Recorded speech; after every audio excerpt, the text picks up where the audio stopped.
O texto para a nossa meditação de hoje, o texto que eu farei a leitura, é o texto de João 16, versículos 18 a 33. João, capítulo de número 16, versos 18 a 33.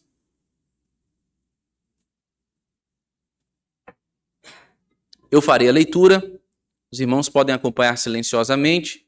Sempre gosto de lembrar os irmãos, de pedir aos irmãos para que mantenham suas Bíblias abertas, para que nós possamos fazer considerações no texto que nós leremos. Gosto de lembrar os irmãos também que a minha versão é um pouquinho diferente, mas nada que compreenda o entendimento de vocês.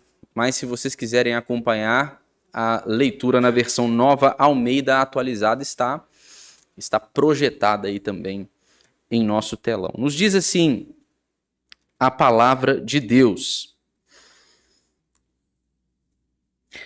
Vim do Pai e entrei no mundo, mas agora deixo o mundo e vou para o Pai.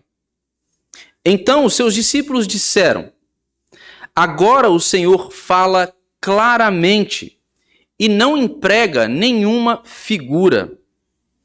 Agora vemos que o Senhor sabe todas as coisas e não precisa que alguém lhe pergunte. Por isso, cremos que o Senhor veio de Deus. Jesus respondeu: Vocês creem agora?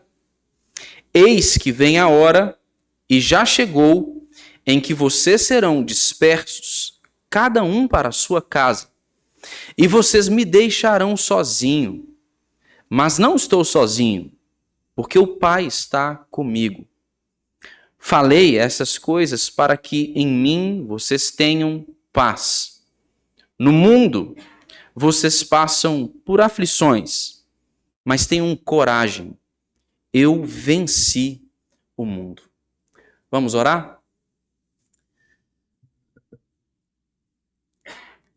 Pai bendito, nós, depois de termos lido a Tua palavra, queremos pedir ao Senhor que nos ilumine a mente e o coração, para que nós possamos compreender o ensino do Senhor, para que através da ação iluminadora do Espírito Santo, Senhor, nossas mentes possam finalmente compreender com exatidão aquilo que o Senhor tem para nos ensinar nesta porção da Tua palavra.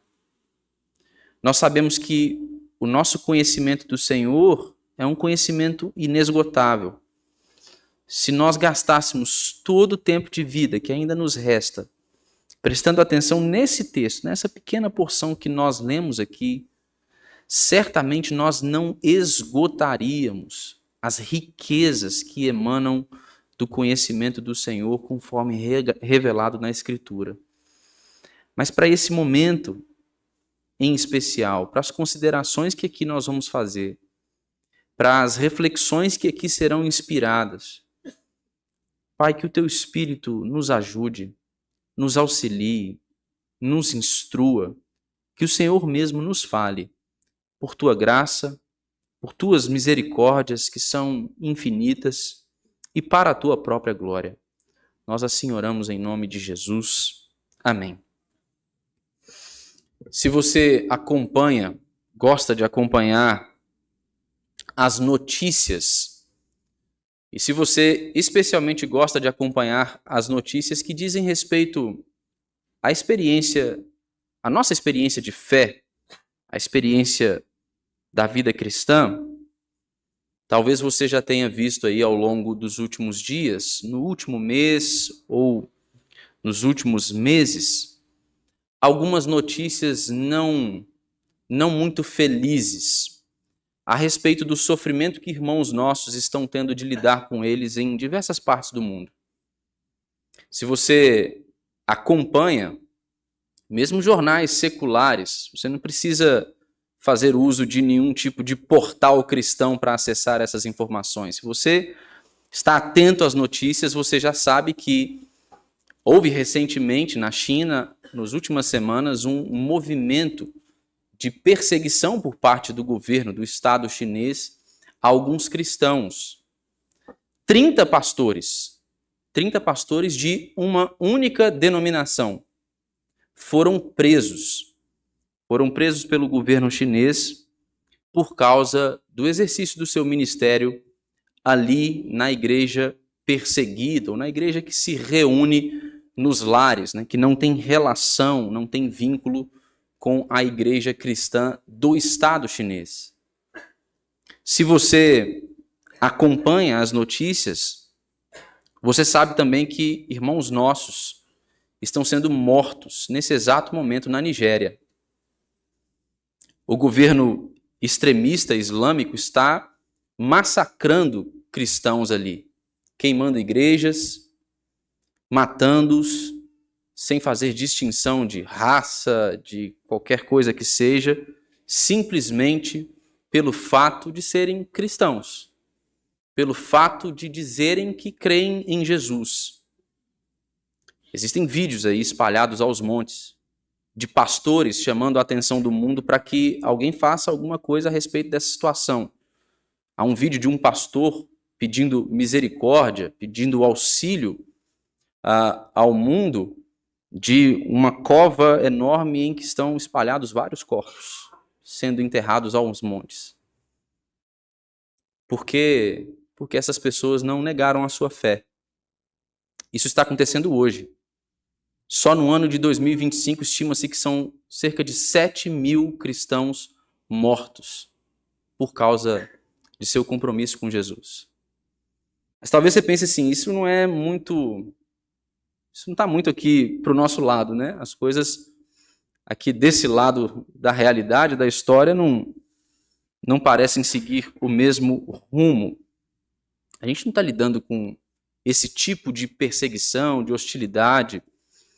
Talvez a coisa aqui não seja tão grave, né? Olha, no Brasil, se você olhar os últimos censos, há claramente um crescimento vertiginoso dos cristãos evangélicos, né? A ponto de ser constatado que dentro de pouco tempo os evangélicos no país provavelmente irão superar o número de católicos. Então a coisa aqui está indo bem, né? As coisas estão funcionando da melhor maneira possível.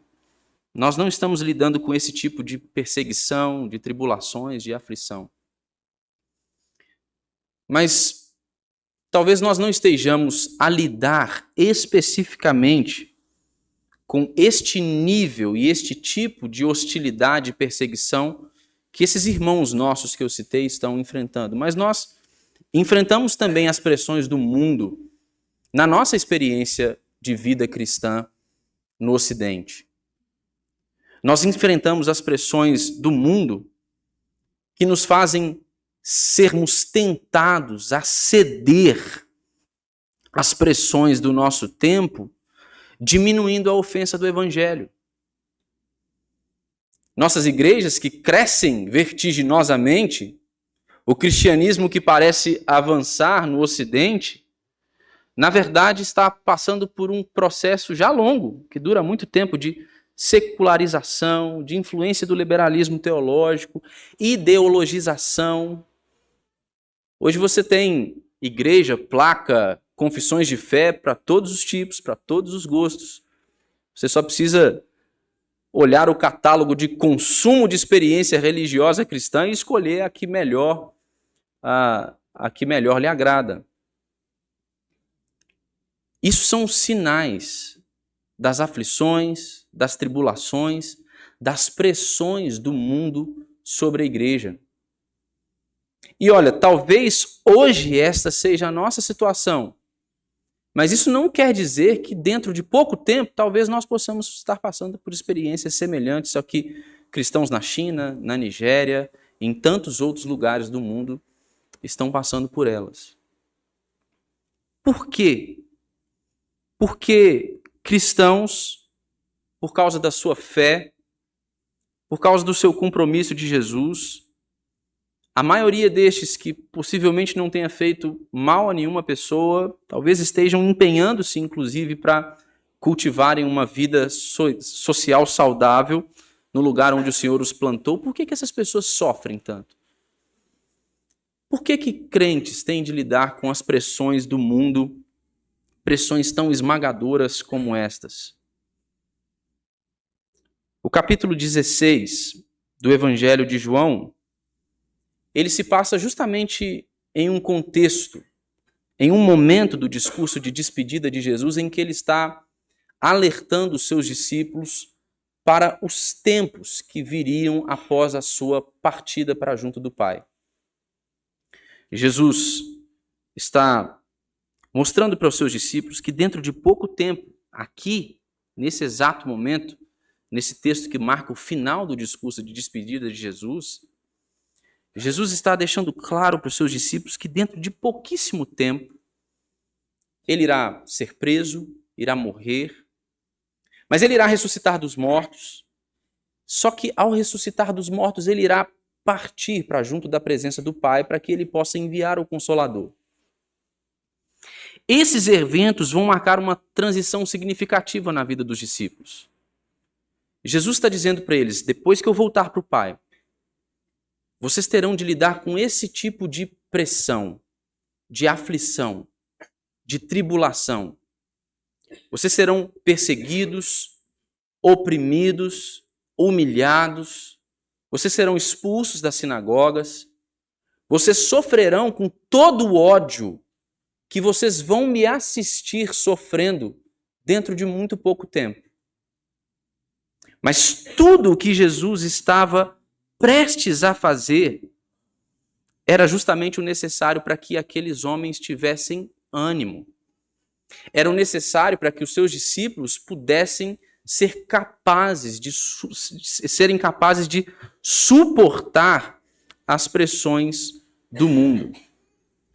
É nesse contexto das aflições que se seguiriam à partida de Jesus para o Pai, é exatamente diante dessa realidade que Jesus ele profere essas palavras aos seus discípulos e ele consola os seus discípulos. Nós vamos aprender com o texto que nós lemos hoje que Jesus ele oferece paz ao seu povo em meio às aflições, porque ele cumpriu a missão do Pai de forma definitiva e total. Nós vamos aprender isso hoje. Eu quero que você observe atentamente o versículo 28. A primeira verdade que eu quero apontar para vocês nesse texto, ela está concentrada neste versículo. A primeira verdade é que essa missão que foi cumprida por Jesus, ela constitui a base, o fundamento da fé cristã. Veja o que diz o versículo 28. Nos diz assim a palavra de Deus: vim do Pai e entrei no mundo, mas agora deixo o mundo e vou para o Pai. Estas palavras de Jesus aqui no versículo 28 resumem toda a sua obra. Sua encarnação, o seu ministério, a sua morte, a sua ressurreição, sua ascensão ao Pai, todas estas realidades estão aqui resumidas nessa breve declaração de Jesus.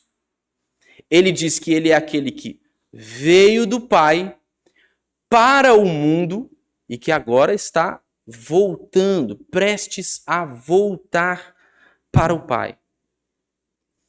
Quando ele diz no verso 28 que veio do Pai, eu vim do Pai, Jesus está apontando aqui para a sua união, a sua unidade inseparável com o Pai.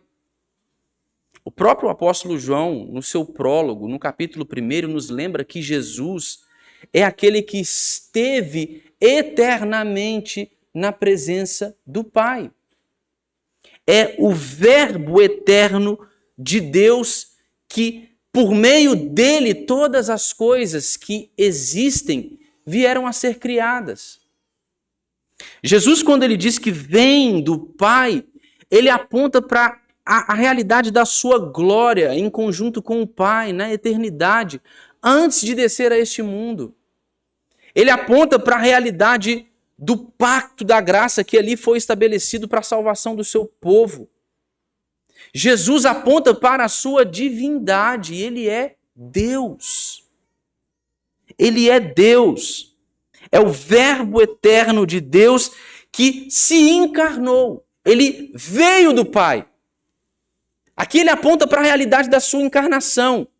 Ele veio do Pai para revelar o Pai. Ele veio como a imagem do Deus invisível.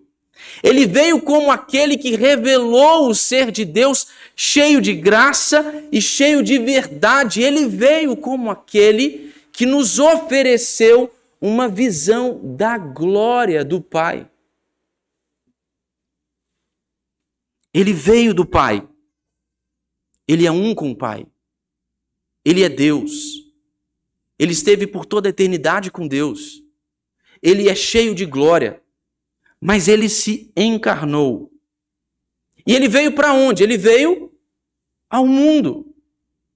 O que é mais uma indicação da encarnação de Jesus. Mas mais do que isso, considerar que Jesus é aquele que veio ao mundo nos faz nos lembrarmos, irmãos, do fato de que Jesus ele nasceu em uma realidade, em um cenário que é marcado por caos e por desordem por causa do pecado. Nos faz lembrar que Jesus ele invadiu essa história. Que os seus pés tocaram esse chão. Não se trata de um mito. O fato de Jesus dizer que ele veio do Pai para o mundo nos lembra do fato de que a sua estada aqui ela marca a história dos homens. O apóstolo Paulo, escrevendo sua carta aos Gálatas, no capítulo de número 4, diz que na plenitude dos tempos, Jesus nasceu de uma mulher, de uma virgem, sob a lei, como um indicativo de que ele esteve presente no nosso espaço temporal. Na linha do tempo e da história como nós a conhecemos.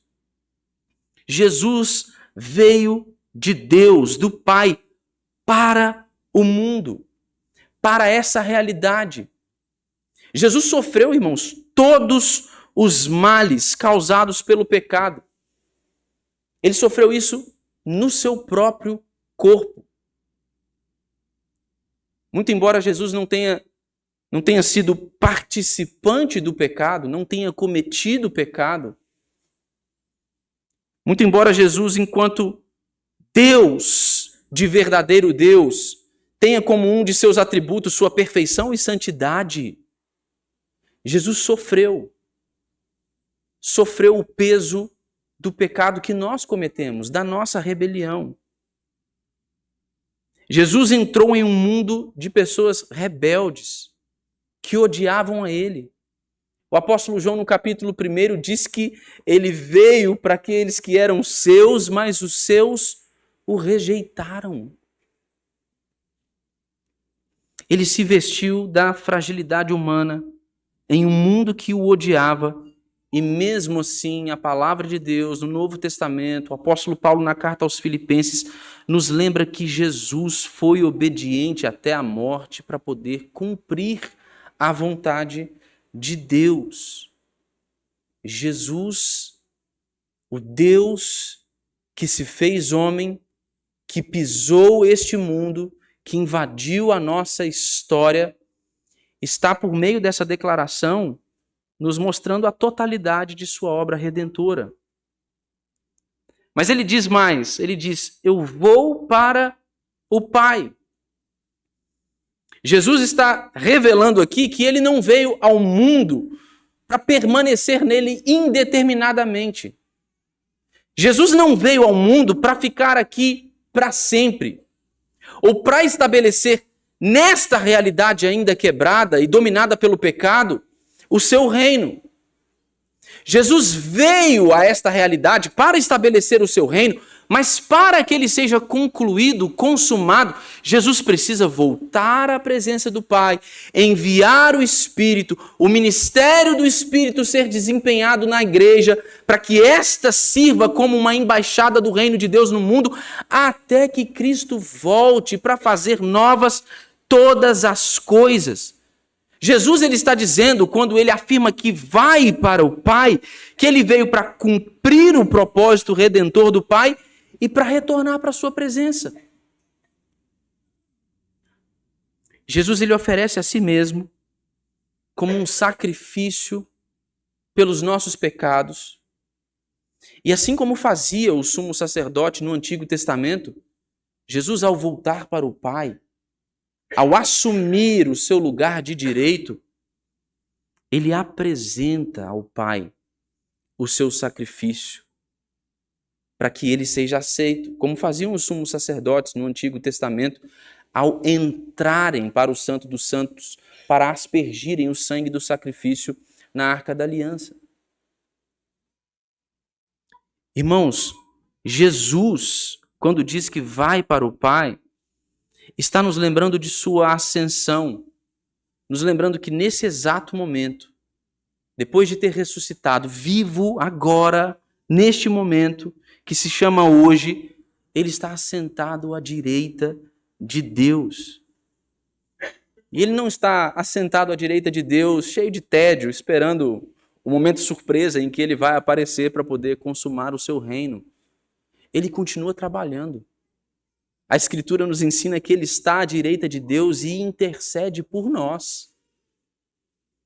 Ele está a orar, a pedir em nosso favor, a nos representar na presença de Deus, como também faziam os sumos sacerdotes, porque ele é o sacerdote por excelência. E foi do céu que Jesus enviou o seu Espírito para poder estabelecer a sua habitação permanente com o seu povo aqui. Essas declarações de Jesus no versículo de número 28 resumem toda a sua obra. Aquilo que ele fez e aquilo que ele continua a fazer ainda hoje pelo seu povo. E considerar esta verdade de que a missão que Cristo cumpriu, ela constitui o fundamento, a base para a fé cristã, deveria nos estimular, irmãos. Nos estimular ao exercício da nossa fé. Essa breve declaração de Jesus no versículo 28 deixa claro para nós que Jesus fez todas as coisas que Deus exigiu dele que fossem feitas para a nossa redenção completa. Sem que nós nos tornássemos participantes disso. Sem que uma fatia do bolo fosse separada para os crentes, para que eles se tornassem participantes dessa obra de salvação. Não, aquilo que Deus queria, Jesus Cristo foi lá e fez. E não somente fez, como continua a fazer. E o ministério do Espírito, que está acontecendo agora, que é quem sustenta a igreja hoje, nos possibilita a colocarmos em prática a nossa fé, confiantes nessa obra consumada de Jesus Cristo. Saber que Jesus fez todas essas coisas, irmãos, deveria fazer com que nós nos empenhássemos mais na nossa comunhão com Deus. Saber que Jesus cuidou de cada mínimo detalhe deveria nos estimular a fazermos mais uso dos meios de graça, a orarmos mais, a lermos mais as Escrituras, a encontrarmos, nós refletimos um pouco sobre isso hoje na escola dominical pela manhã, a encontrarmos nosso deleite, nossa satisfação, o nosso prazer na presença de Deus, que é a fonte de todo prazer. Por causa dessa obra intercessória de Jesus, que só é possível por causa de tudo o que ele fez, porque ele é o cumpridor da missão do Pai, é que o autor aos Hebreus, ele exorta, estimula, empurra os crentes a entrarem com confiança na presença de Deus. Por quê? Porque nós temos Jesus como nosso sumo sacerdote. Porque ele intercede por nós. Veja, irmãos, o que se requer de nós é muito pouco se comparado àquilo o que Jesus fez. É muito pouco. E ainda assim nós falhamos. Ainda assim nós negligenciamos a bênção da comunhão com Deus por meio de Jesus Cristo, nosso mediador. Ainda assim nós nos envolvemos com práticas, nós nos envolvemos com a busca de sentido, propósito, prazer, satisfação em outras coisas que não o próprio Deus. Mas o que se requer de nós é muito pouco. É muito pouco. Jesus fez todas estas coisas para que nós pudéssemos ter um caminho aberto para a presença do Pai. Isso é um estímulo à nossa comunhão, irmãos, com Deus por meio de Jesus Cristo. Saber que Ele cumpriu a missão e que esta missão cumprida fundamenta a nossa fé deveria nos estimular a colocarmos a nossa fé em prática. Mas eu quero também chamar a sua atenção para os versos de número 29 a 32, para que nós possamos refletir sobre uma segunda verdade desse texto. Nós vemos nesse texto também que Cristo Jesus é aquele que sustenta a nossa fé frágil e corrige a nossa fé frágil. Jesus é aquele que sustenta e corrige a fé frágil dos seus discípulos. Veja o que o texto vai nos dizer no versículo 29 e no versículo 30. Diz assim: então seus discípulos disseram... Agora o Senhor fala claramente e não emprega nenhuma figura. Agora nós vemos que o Senhor sabe todas as coisas e não precisa que alguém lhe pergunte. Por isso, cremos que o Senhor veio do Pai. Cremos que o Senhor veio de Deus. Alguns versículos anteriores a esse marcaram uma confusão dos discípulos em relação às palavras de Jesus. Todos os capítulos que nós lemos do discurso de despedida até aqui são marcados de confusão. Os discípulos demonstram muita dificuldade em entender o que Jesus os estava ensinando, estava falando com eles. Mas uma dessas confusões, a mais recente, dizia respeito ao tempo em que Jesus não falaria mais por meio de figuras aos seus discípulos. Jesus fala que ia chegar um momento, um tempo, que ele iria falar claramente aos seus discípulos. Contudo, o momento não era aquele. Não era essa hora, o momento dessa conversa, o momento desses discípulos compreenderem estas coisas. Eles expressam alguma confusão interiormente, mas Jesus, que tudo sonda, que tudo vê, que tudo conhece, porque é Deus onisciente, sabendo as questões que eles tinham dentro de si mesmo, os adverte quanto ao fato de não terem perguntado a ele aquilo que eles queriam saber. A confusão girava em torno do tempo. Quando é? Que tempo é esse que Jesus está falando? Só que veja o que acontece com os discípulos. Eles agora antecipam esse tempo. Parece que os discípulos agora não estão tão acanhados, depois de considerarem o que Jesus estava dizendo a respeito desse tempo, e depois de ouvirem a declaração de Jesus no versículo de número 28, eles parecem ter chegado à conclusão que o tempo era agora.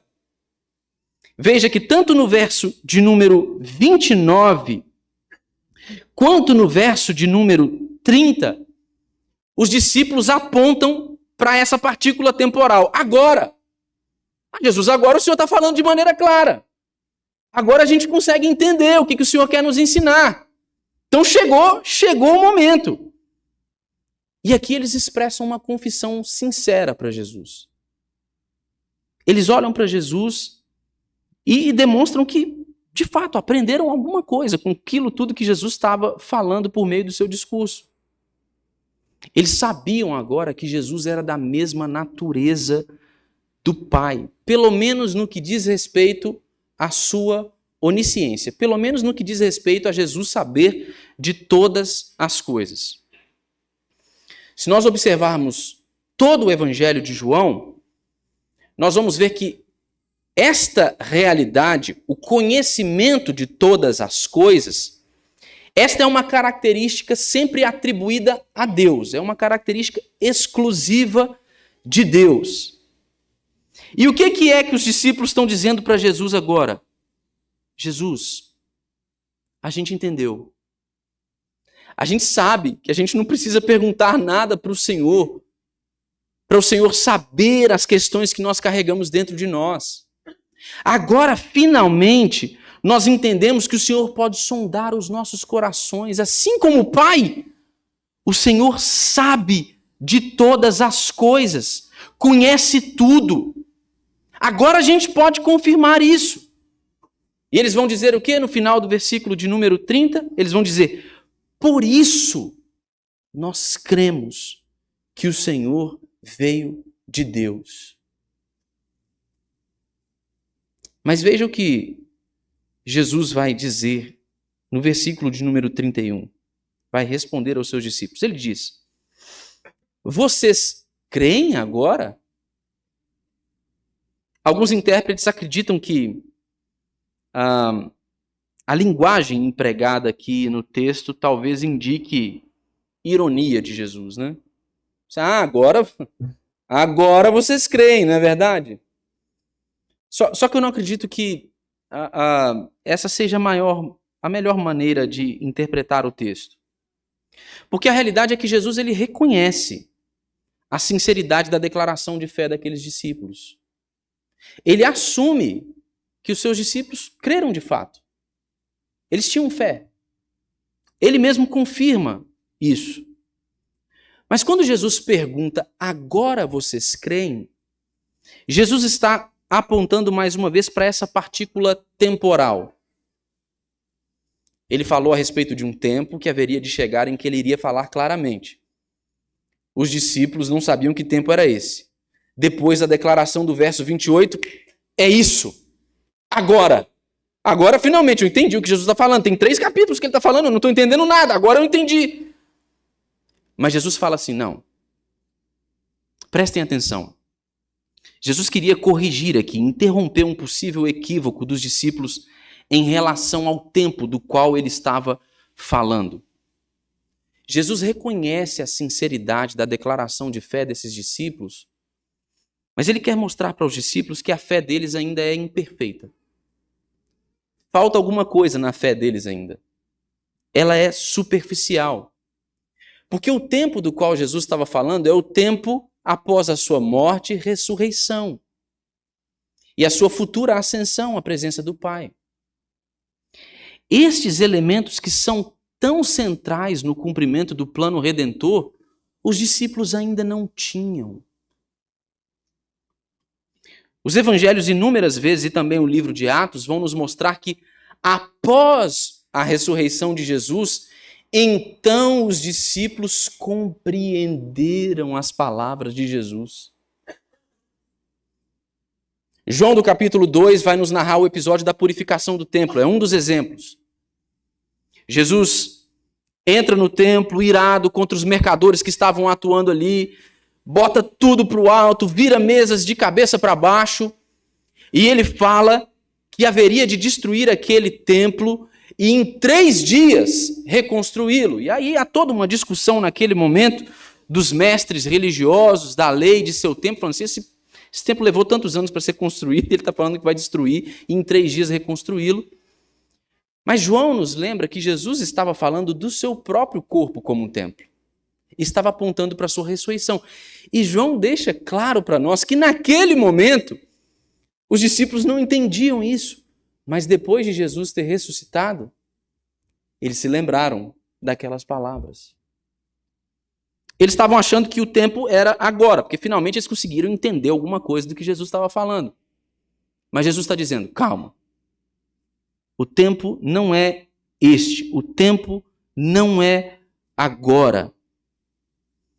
O tempo do qual eu estou falando, o tempo que está para se cumprir, é um tempo que vai trazer uma tempestade muito forte sobre vocês. É um tempo que vai dispersar vocês. Veja o que Jesus vai dizer no versículo de número 32. Ele diz: eis que vem a hora, e já chegou, em que vocês serão dispersos, cada um para a sua casa, e vocês me deixarão sozinho. Mas não estou sozinho, porque o Pai está comigo. Jesus está apontando mais uma vez aqui para um elemento importante, para que eles compreendam de que tempo ele está falando. Jesus já havia dito para os discípulos que eles não iam ficar ao lado dele. Pedro tentou brigar com Jesus, discutir com Jesus, falar, não, o senhor está errado. E foi repreendido por Jesus. Jesus está lembrando esses homens de novo, olha, o que está para acontecer, o tempo que está chegando, e já chegou. Judas já estava se dirigindo provavelmente para se encontrar com Jesus e os discípulos, para prender a Jesus. Jesus disse, esse tempo carrega como uma marca o abandono de vocês. Vocês não vão ficar do meu lado. Vocês vão fugir, vocês vão voltar para suas casas. Vocês vão tentar voltar para suas antigas vidas, vocês vão abandonar a missão. A esperança de vocês vai ser dilacerada. É desse tempo que eu estou falando. Então, calma. Agora não é hora para confiança, não é tempo de confiança. O agora do qual Jesus está falando era um tempo de abandono, tempo de frustração. Os seus discípulos precisavam saber disso. Ainda faltava algo à sua fé. Era muito incipiente, muito superficial. Faltavam elementos extremamente necessários para que ela viesse a se manifestar. Jesus diz isso, mas diz isso dizendo claramente para eles que ele não estava sozinho, porque o Pai, aquele a quem ele buscava agradar, estava com ele. Isso aqui também nos ensina algumas coisas.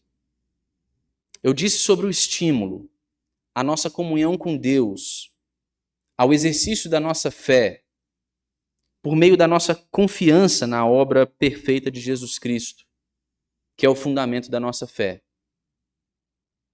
Apontei para os meios de graça de um modo geral, para mostrar como nós podemos sustentar a nossa comunhão com Deus, mas eu quero chamar a sua atenção especificamente aqui para a Escritura como meio de graça.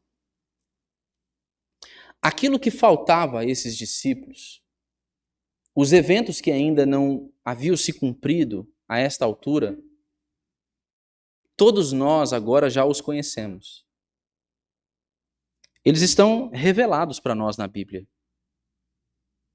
Nós temos toda a palavra de Deus em nossas mãos.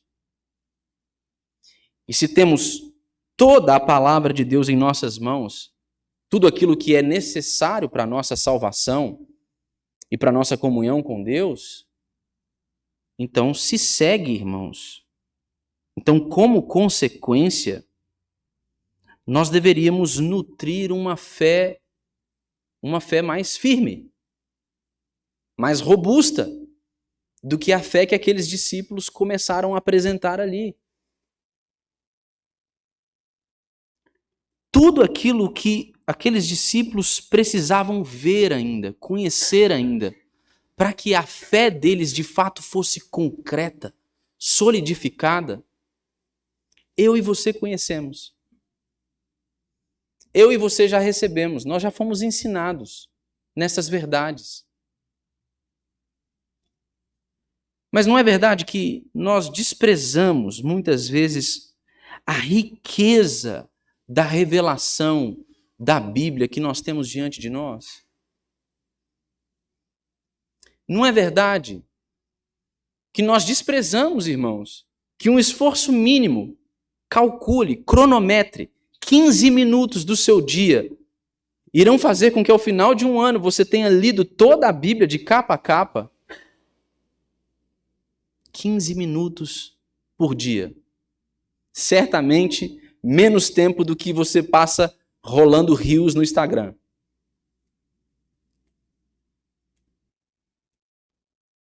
Não é verdade que quando a nossa fé é provada, nós sucumbimos, nós murchamos, porque nos falta conhecimento da Bíblia? Porque nos falta olhar para a revelação de Deus na Escritura?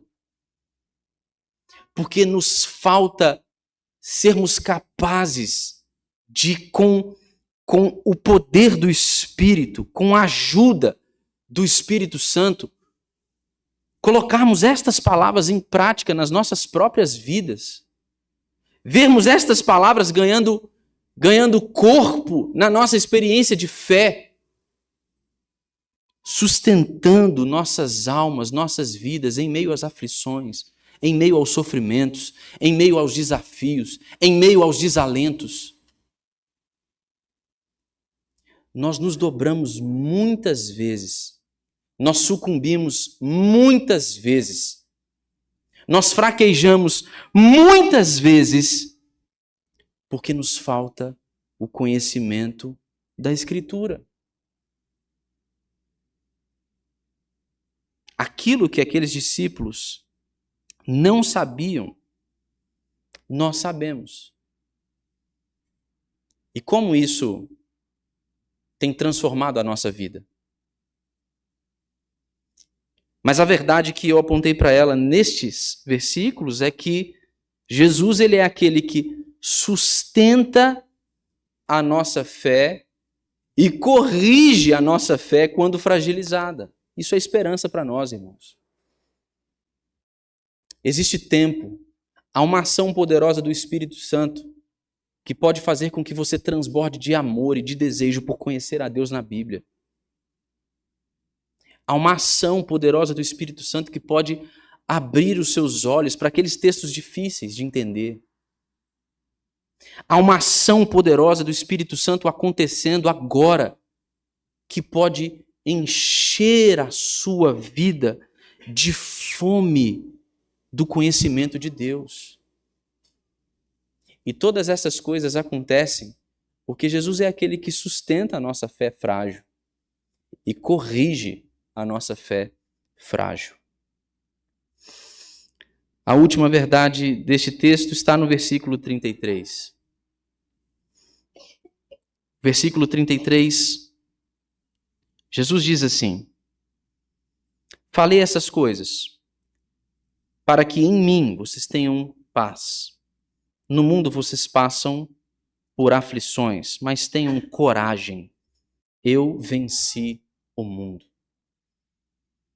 Jesus retoma aqui a figura do mundo, das aflições, todo esse contexto do capítulo de número 16, para poder provar mais uma vez qual a finalidade, o propósito das suas palavras. É oferecer consolo, esperança aos seus discípulos. Eles estavam diante dessa realidade de oposição, de hostilidade, de humilhação. A confiança deles, essa fé incompleta deles, insuficiente deles, estava prestes a ser testada. Mas Jesus assegura aqui para os seus discípulos que a razão por que ele está dizendo estas coisas é para que eles sejam guiados à sua paz. Ele diz que ele está dizendo essas coisas aos discípulos para que eles tenham paz nele. Se vocês se recordam bem, Jesus já havia feito uma correta distinção entre a verdadeira paz e uma falsa paz. Ele diz que a verdadeira paz é aquela paz que ele dá. E ele não a dá como o mundo a dá. Jesus, mais uma vez, está colocando a si mesmo como sendo o objeto capaz de nos conceder paz. Jesus está dizendo que nele os seus discípulos teriam paz. Em contrapartida, no mundo, eles teriam aflição. E que mundo é esse? O mesmo mundo do qual Jesus já havia falado. É um mundo que pressiona os discípulos de Jesus no mundo por meio de perseguição, hostilidade, humilhação.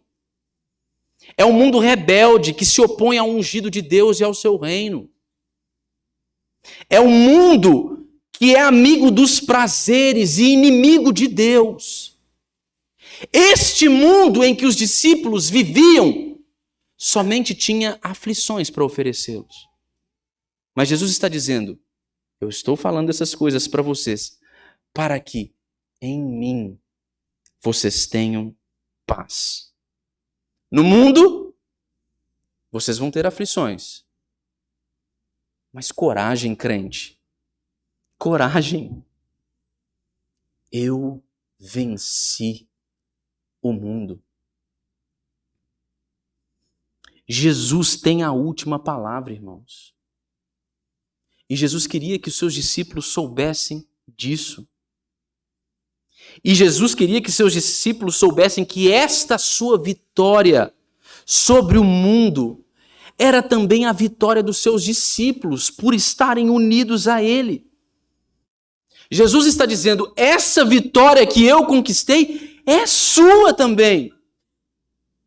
Vocês podem desfrutar dela.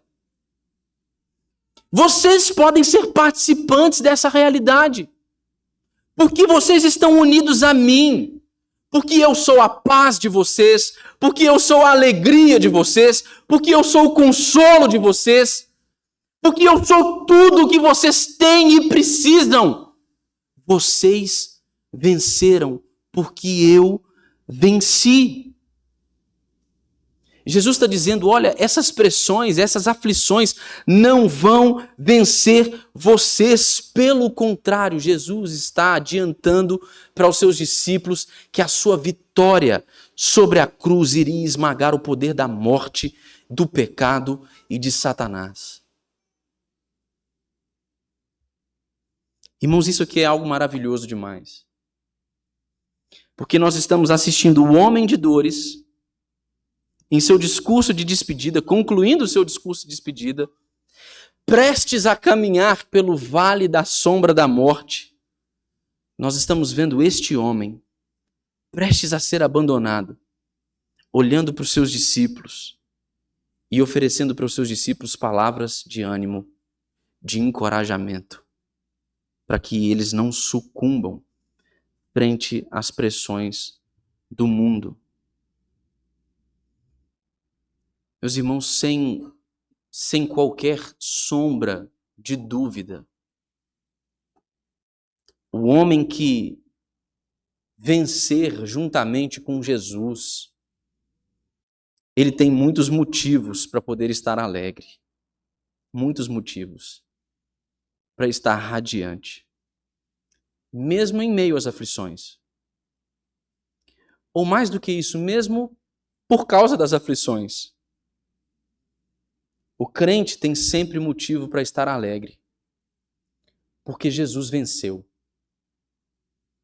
Porque Jesus tem a última palavra. E essa é uma exortação a que sejamos corajosos no nosso testemunho cristão, irmãos. Esta é uma exortação a confiarmos de fato na obra perfeita de Jesus Cristo. Se você já leu o livro O Peregrino,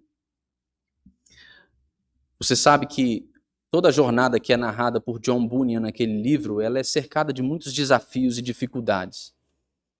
Tentações, engano, frustrações, entre tantas coisas. Mas o cristão, que é o personagem principal ali daquela obra, junto com o esperançoso, esses são os nomes que John Bunyan dá a alguns dos seus personagens. No último movimento daquele livro, eles têm de atravessar o rio da morte para chegarem à cidade celestial. E a cena que John Bunyan narra destes homens atravessando este rio é algo muito bonito, muito belo, surpreendente. Porque atravessar o rio da morte foi a última experiência do cristão que fez com que ele tremesse. Talvez a experiência aqui o tenha feito tremer mais. Afinal de contas, a morte é o último inimigo a ser vencido pelos crentes. Então, num dado momento, enquanto ele atravessa o rio, ele está tomado de temores, questionamentos. Ele se lembra dos seus pecados. Ele se lembra como ele deveria ter sido santo, deveria ter amado ao Senhor, deveria ter agido de maneira diferente. Mas o esperançoso começa a lembrá-lo das palavras de Jesus e do Evangelho. De repente ele se acalma e fala assim: eu já posso sentir o fundo, a superfície, está tudo sob controle, então eles conseguem atravessar para a cidade celestial. O cristão pode atravessar esse rio, o rio da morte, acompanhado, não sozinho, sem sofrer nenhum tipo de abandono, porque Jesus atravessou este rio primeiro, tendo sido abandonado por todos os seus amigos. Jesus morreu na cruz, sozinho, para que eu e você, ao atravessarmos o rio da morte, pudéssemos fazer isso com Ele. Talvez vocês estejam passando por muitas aflições. E talvez nenhuma delas tenha necessariamente relação com a sua profissão de fé. Talvez sejam as aflições de um mundo quebrado mesmo, caído, por causa do pecado. Vocês estejam a sofrer perdas, as amizades que vocês construíram durante muitos anos, talvez você tenha se decepcionado com alguém, talvez você se sinta traído, abandonado. Talvez as pressões do mundo à sua volta, para que você sustente o seu testemunho no mundo, elas forçam você a se calar, porque no seu ambiente de trabalho, falar sobre a sua fé, isso pode ser um problema. Isso pode fazer com que as pessoas façam você de chacota, hostilizem você, mesmo que de maneira velada. Talvez você ainda carregue a carga de tantos pecados não confessados, de tantas tentativas de vencer as tentações e não conseguir, a vergonha de estar de frente para as suas imperfeições. Todas estas aflições, todas estas coisas deveriam estimular você, crente, a se lembrar das palavras de Jesus. Coragem, coragem. Eu venci o mundo. O apóstolo Paulo, em sua carta aos Romanos, no capítulo de número 8, no verso 37, ele diz: em todas estas coisas, quais coisas? Tribulação, angústia, perseguição, fome, nudez, perigo, espada. Em todas estas coisas, porém, somos mais que vencedores por meio daquele que nos amou.